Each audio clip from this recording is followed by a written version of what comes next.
ये हेले रंक मिस्त्री मेंटपुर रड मिस्त्री से भल रड मध्य बांधुचंती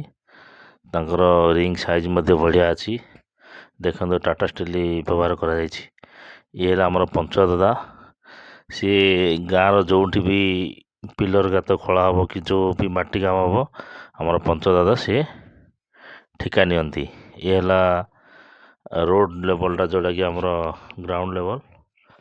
सेठी 4 फुट नाखे खोलिया से ठिका नहीं गोटे गोटे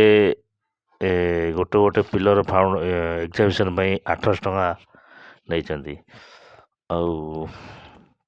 देखु केते सुंदर भाव काम चलती एमती एठी 12टा कलम दि जाइए 12टा कलम रे 4 फुट चौड़ा को 4 फुट चौड़े आउ गाढ़ मध्य 4 फुट रे करा जाइछि किंतु एठी गोटे मिस्टेक अच्छी से मिस्टेकटा मुझे आपको कहूँ ना बहुत बड़ भूल यहाँ है नेचुरल ग्राउंड लेवल जोटा कि यहाँ आप देखिले यहाँ जो ग्राउंड लेवल मीन रोड लेवलटा जोटा कि मिट्टी फिलिंग होता गोटे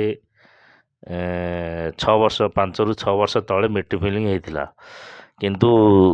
सेटा 5-6 वर्ष हो जाइए किंतु एक्चुअली तार नेचुरल ग्राउंड लेवल होची से जो जमीटा देखुं से जमी टू 5 फुट हाइट्रे एटा मिट्टी फिलिंग होता किंतु बर्तमान जितेबाला पिलर एग्जामिशन कराला जितेबाला एग्जामिशन कराला सेटा एक्चुअली 6 फुट डीप करिया कथा 6 फुट डीप करथिले ही से नेचुरल ग्राउंड लेवल आउर फुटे तलकू जाइथंदा किंतु जितेबाला 4 फुट खोला जाइछि मीनस तार जो माटी फिलिंग होता 5 फुट आउर गोटे लूज जोटा लूज माटी आउरी गोटे फुट अच्छी तेणु यहाँ हुए तो माटी कोलाप्स हो पारे कहीं ए माटीटा वर्तमान पर्यंत दम नथिबो सेटा होला नेचुरल ग्राउंड लेवल जोटा हजार हजार वर्ष तलर माटी से जी लोड नब यही जो पक्का होता माटीटा केबे हेले एते मध्य लोड नहीं पारिबो नाही एटा देखंतु एठी है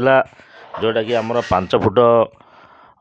हाइट अच्छी नेचुरल ग्राउंड लेवल ठारू road level area 5 foot height अच्छी जोटा माटी फिलिंग होता सेठी कौन करा जाइछि ना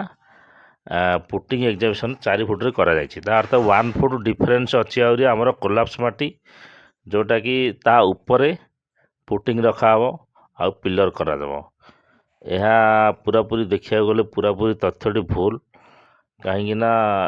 सेटा एक्चुअली 6 फुट खोलिया कथा 4 फुट जगार कि 6 फुट खोड़ी ही आमर ये जो कोलाप्स माटीटा जोटा फिलिंग होता से माटीटा पर आउ गोटे फुट मध्य नेचुरल ग्राउंड लेवल तलकू जाइथा तो हो एग्जामिशन तो सरी जाइए कंप्लीट हो जाइए पीसीसी भी कंप्लीट हो जाइए आउ काल काम आरंभ हम आमर pillar standing row thank you.